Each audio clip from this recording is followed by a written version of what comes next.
Domingo passado nós começamos explicando a realidade dos juízos de Deus. Paulo nos fala que devemos considerar a bondade e a severidade de Deus. São dois aspectos da sua natureza que não são contraditórias, mas que se complementam. Então, o juízo de Deus é uma forma dele deter a iniquidade no mundo. Nós temos o juízo de Deus de forma regionalizada, quando ele atinge apenas uma nação. E nós temos o juízo de Deus globalizado, quando ele atinge diversas nações. É um juízo sobre as nações. Isso já aconteceu outras vezes na história, como nós falamos. Não é a primeira vez que nós temos um juízo global. E provavelmente não será a última. Certamente que a última será aquela que a gente lê em Apocalipse, quando Jesus então irá voltar para a sua igreja. Eu não creio que nós estamos lá ainda. Bem, Gênesis capítulo 15, versículo 16 nos diz assim: na quarta geração voltarão para cá, porque a medida da iniquidade dos amorreus ainda não se encheu.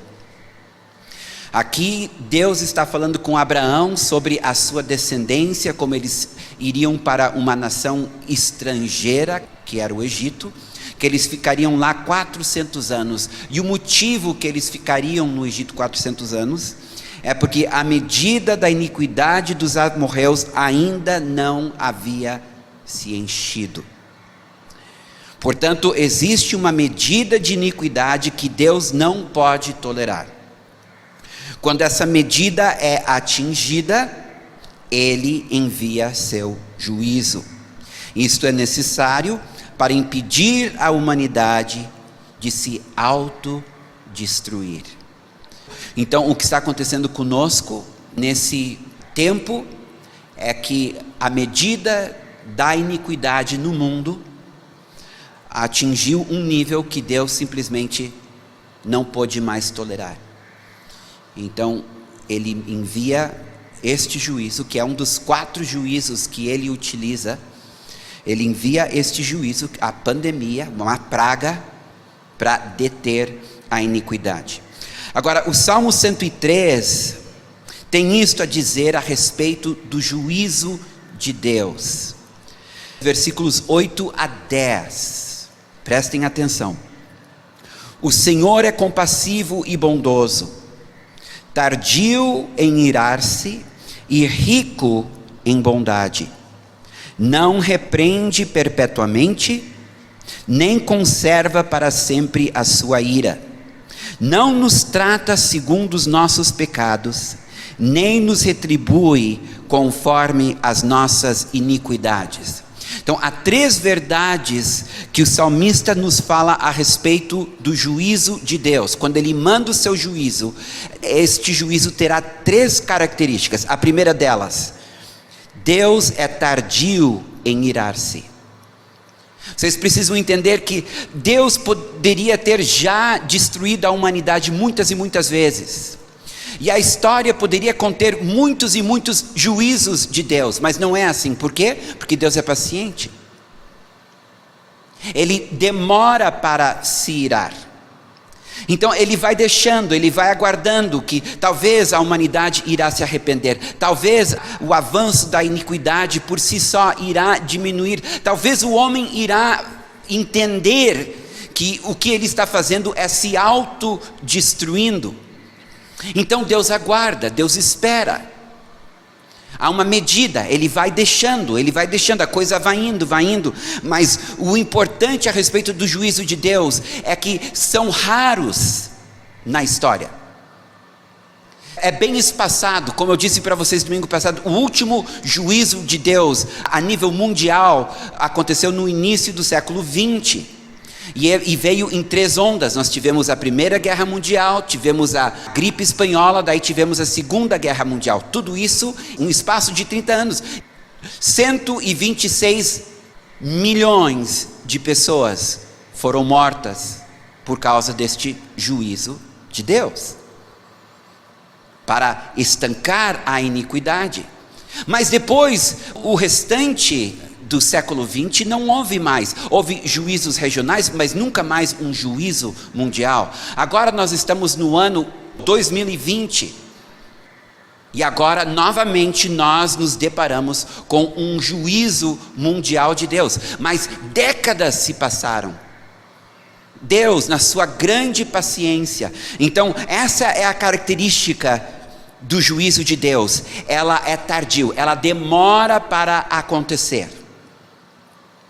É um pai que só usa a vara quando realmente precisa usar, quando não tem outro jeito. A segunda característica do juízo de Deus que a gente lê nesse salmo é que quando ele se ira e finalmente manda o seu juízo, o juízo ele é temporário e de curta duração. Porque diz aqui: não repreende perpetuamente, nem conserva para sempre a sua ira. A terceira verdade a respeito do seu juízo é que Jesus nunca nos julga na medida que merecemos. Porque diz aqui no Salmo: não nos trata segundo os nossos pecados, nem nos retribui conforme as nossas iniquidades. Ou seja, o juízo de Deus, apesar de ser difícil, apesar de ser doloroso, apesar do grande número de óbitos, poderia ser muito pior. Se Deus fosse pesar a mão dele sobre as nações, de acordo com a iniquidade das nações, algumas nações deixariam de existir, seria como Sodoma e Gomorra. Se ele fosse disciplinar a igreja conforme ela merece ser disciplinada, talvez o número de remidos iria diminuir drasticamente. Porque Deus diz: aquele que tomar a ceia indignamente, enfraquece, adoece, e não são poucos que morrem. Nós temos Ananias e Safira, que foram mortos por terem mentido ao Espírito Santo. Então nós sabemos que a misericórdia de Deus se sobrepõe ao seu juízo. Então mesmo quando ele julga, ele nunca julga na medida da nossa iniquidade. Ele nunca julga na medida da nossa rebeldia e maldade. Então aqui a gente vê que apesar de Deus ser bom e severo, a gente vê que a sua bondade se sobrepõe à sua severidade. Porque ele também é amor. Então ele sempre será tardio em liberar seus juízos. Quando ele finalmente libera, o seu juízo será temporário e de curta duração, e o seu juízo nunca será na mesma medida que nós ou o mundo merece. Amém? Nós estamos procurando entender o juízo de Deus. Eu acredito que há uma necessidade da igreja entender que tempo estamos vivendo, o porquê nós estamos vivendo este tempo e como funciona. Já que a nossa geração nunca passou por um juízo mundial, nós não temos referência, nós não temos como medir, nós nem sabemos como agir. Ninguém mais está vivo que viveu a Primeira Guerra Mundial e a gripe espanhola e a Segunda Guerra Mundial. Talvez alguns ainda estão vivos que pegaram o pedacinho final da Segunda Guerra Mundial. Mas o juízo completo de Deus no início do século XX, ninguém mais está vivo para contar, para explicar como foi e como agiram para sobreviver. Então, para nós é uma novidade. Nós estamos num lugar onde nós nunca trilhamos antes como geração. Isaías 26 me parece conter um protocolo geral de como devemos nos comportar em tempos de juízo.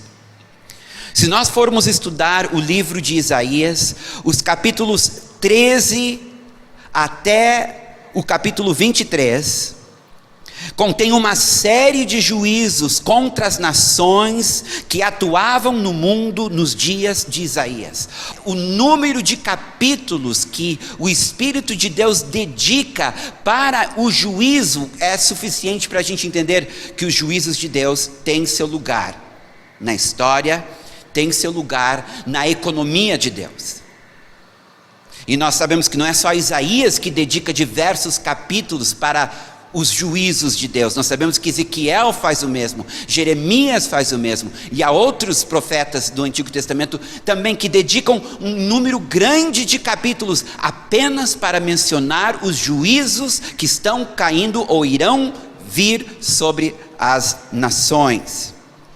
Então, no capítulo 26, o Senhor deixa uma série de instruções de como o povo de Deus deve se comportar até o juízo passar. A primeira orientação que Deus dá para o povo judeu está nos versículos 13 e 4. Tu, Senhor, conservarás em perfeita paz aquele cuja mente está firme em ti, porque ele confia em ti. Confiem sempre no Senhor, porque o Senhor Deus é uma rocha eterna. Então, neste protocolo, em como devemos agir em tempo de juízo, a primeira orientação que nós recebemos do Espírito de Deus é que em tempo de juízo devemos guardar a nossa mente de pensamentos que não estão alinhados com a natureza de Deus. Porque ele diz: o Senhor conservará em perfeita paz. Veja bem que ele está lidando com os nossos sentimentos, com as nossas emoções, porque no juízo nós seremos mais afetados aonde? Nas nossas emoções. E ele diz, aquele cuja mente, aqui está falando dos pensamentos, porque ele confia em ti. Por que ele confia? Porque Deus é uma rocha eterna.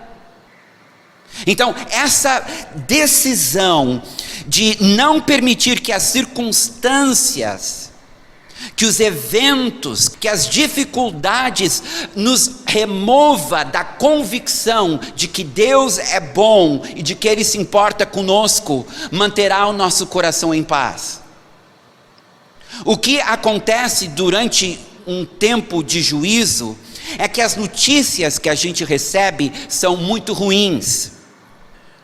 E por causa das dificuldades e dos perigos que existem de fato durante o juízo, a tendência de todos nós, mesmo os mais velhos na fé, é questionar a bondade e o cuidado de Deus para conosco. E portanto nos entregando ao medo e ao desespero. É um nível de fé que se precisa ter durante um período de juízo, semelhante àquela fé que nós precisamos ter para curar um enfermo, que nós precisamos ter para libertar um cativo, que nós precisamos ter para buscar em Deus provisão quando nós não temos recursos. É uma fé de que Deus não somente é bom, Deus não somente importa, Deus não somente pode, Deus quer. E Ele vai cuidar. E nós como congregação, nós temos experimentado isso nesse ano de 2020, não é verdade? Temos pessoas que ficaram desempregadas, logo em seguida foram empregadas. Temos pessoas que receberam promoções durante a pandemia. Temos pessoas que ficaram doentes, não da pandemia, não do Covid, mas de outras enfermidades e foram curadas. Nós temos pessoas que compraram casas durante este período. Nós temos pessoas que estavam em aperto e o Senhor socorreu na sua dificuldade financeira. Então, nós temos podido acompanhar a provisão de Deus, o cuidado de Deus, o amor de Deus em meio à pandemia. Ele continua sendo bom em meio à sua severidade. Agora, se tu escutar as notícias, se tu ler o jornal, se tu, desculpem dizer isso, escutar alguns irmãos, alguns círculos, tu vai ficar abatido, tu vai ficar desanimado, porque tu vai começar a questionar, será que realmente Deus é bom? Será que Deus realmente se importa? Será que Ele vai deixar eu sobreviver a esta situação? Deixa eu levá-los para um outro profeta agora, para o profeta Jeremias, rapidamente. Jeremias capítulo 29, versículos 11 a 13. Jeremias, ele escreve isso no momento do cerco babilônico, quando eles já estão mais de um ano sem comida ou água. Em seguida, os muros vão cair, o templo vai ser destruído, e é neste contexto que Jeremias escreve o seguinte: eu é que sei que pensamento tenho a respeito de vocês, diz o Senhor. São pensamentos de paz e não de mal, para dar-lhes um futuro e uma esperança. Então vocês me invocarão, se aproximarão de mim em oração e eu os ouvirei. Vocês me buscarão e me acharão quando me buscarem de todo o coração. Este texto que eu acabei de ler para vocês foi escrito em meio a este cerco horrível, um pouco antes do povo ser levado cativo para a Babilônia.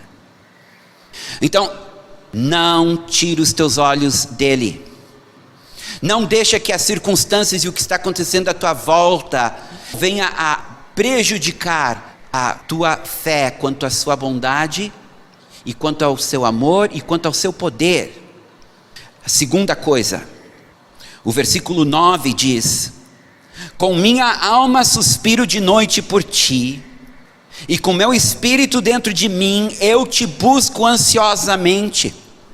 Porque quando os teus juízos reinam na terra, os moradores do mundo aprendem a justiça. Em tempo de juízo devemos ter entendimento do que está acontecendo e o porquê. Isto guardará o nosso coração de se ofender com Deus e deixar de buscá-lo. Infelizmente, muitos crentes rejeitam a ideia de juízo, dando crédito demais ao diabo e com isso desanimando. É importante, é essencial que nós entendamos o tempo que estamos vivendo. Olha, o diabo tem poder, mas não tanto poder assim. A Bíblia está cheia de textos bíblicos dizendo que Deus é quem reina sobre as nações. E quando todas as nações são atingidas, é Deus que está por trás disso, e não o diabo. O diabo é um aproveitador, ele se aproveita do que está acontecendo para criar caos e confusão, para trazer medo, para trazer desconfiança, para trazer pavor e desespero. Ele se aproveita, ele é como um tubarão que cheira o sangue na água e corre atrás da sua vítima. Mas quem deu início a tudo isso não foi ele, é o Senhor. Por isso que é o Senhor que pode interromper o seu juízo a hora que ele quiser. É necessário que a igreja entenda que estamos no meio de um juízo. É necessário que a igreja entenda por que deste juízo. É para parar o avanço da iniquidade. É necessário que a igreja entenda que Deus está tratando com as nações, porque quando os teus juízos reinam na terra, os moradores do mundo aprendem a justiça. Com este conhecimento, então, nós tiramos nossos olhos de nós mesmos, e nós nos voltamos para as nações, e começamos a orar pelas nações. Porque é a oração do povo de Deus que pode encurtar o juízo sobre as nações. Curiosamente, começou a pandemia, eu recebo um convite para participar de um grupo internacional de intercessores que intercedem pelas nações do mundo. Semanalmente eu estou orando por uma nação específica. E no meio daquela oração, Senhor, perdoa os pecados desta nação. Senhor, que o Covid possa diminuir e não aumentar nesta nação. Traz a tua justiça, traz avivamento, fortalece a tua igreja. Faz parte do protocolo a gente tirar os olhos de nós mesmos, porque o juízo é sobre as nações. Deus está tratando com as nações. Nós, como a igreja do Senhor, o corpo de Cristo, devemos então cooperar com Ele, porque o desejo dele não é matar, não é destruir, o desejo dele é levar ao arrependimento. Então a igreja deve estar cooperando com o Senhor durante este juízo, não resistindo Ele, não dando crédito ao diabo, mas clamando e intercedendo, se colocando na brecha, para que o Senhor possa sarar a terra. Número 3, versículo 12. Senhor, concede-nos a paz, porque todas as nossas obras Tu as fazes por nós. Em tempo de juízo devemos nos aquietar. Não é tempo de fazer grandes mudanças ou tomar decisões importantes de forma precipitada. Fica onde estás.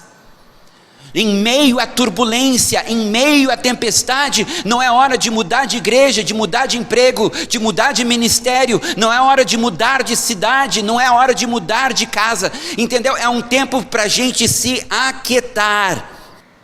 Por outro lado, aqueles líderes que tentarem salvar seus ministérios, correndo atrás da máquina, correndo atrás das perdas, eles correm o risco de se esgotarem. Pois em tempo de juízo, Deus cuida da sua obra e Deus cuida dos seus ministros. Mas o que eu vejo acontecendo na igreja, não só no Brasil, mas no mundo, é uma agitação no meio da liderança, uma agitação no meio do povo de Deus. O que eu mais tenho ouvido, queridos, em todo o mundo, como eu te disse, eu tenho esse privilégio agora de estar conhecendo outras nações e outros líderes de outras nações. É comum, durante esta pandemia, irmãos saindo das suas igrejas, pastores abandonando os seus ministérios. As pessoas estão tomando decisões importantes, num tempo que elas deveriam se aquietar, se acalmar e esperar a tempestade passar. Não é um bom tempo para tomar decisões de destino, porque a gente não consegue pensar direito, nós não sabemos o que vai acontecer logo adiante. Então, os pastores que melhor estão lidando com essa pandemia são aqueles que estão se aquietando, se fechando dentro de casa, orando, buscando o Senhor, reduzindo as atividades, reduzindo o formato, a estrutura, a metodologia, simplificando todas as coisas. Um relacionamento mais interpessoal, não tão grande. As grandes massas, os grandes cultos, as igrejas que mais estão apanhando são as grandes igrejas que têm grandes contas por causa da sua estrutura gigantesca. Então estão correndo, estão se agitando, estão procurando meios para sustentar a máquina, quando na verdade o correto é se acalmar, se aquietar, é parar. 4, versículo 16: Senhor, na angústia te buscaram, vindo sobre eles a tua correção, derramaram as suas orações. Em tempo de juízo de Deus, Deus também lida com o seu povo, para não sermos julgados juntamente com as nações. Em tempo de juízo, a igreja, os remidos devem reavaliar o seu compromisso com o Senhor e se arrepender de qualquer contaminação do mundo. Este ambiente, o ambiente de juízo, é também um ambiente de disciplina para a igreja. É um ambiente perfeito para o povo de Deus se humilhar e buscar a sua face. É João 15, é o tempo de poda. Os excessos nas nossas vidas, o orgulho, a arrogância espiritual, atividades que estamos fazendo que Deus não nos chamou a fazer, pecados que estão ocultos em nossas vidas, ofensas contra irmãos, essas questões, essas carnalidades que nos afastam do Senhor, que nos esfriam na fé, tudo vem à tona. Durante o fogo, a escória vem à tona para que o ouro possa ser purificado. O tempo de juízo é um tempo também onde o Senhor trata com a sua igreja. Todos nós estamos em fogo alto agora.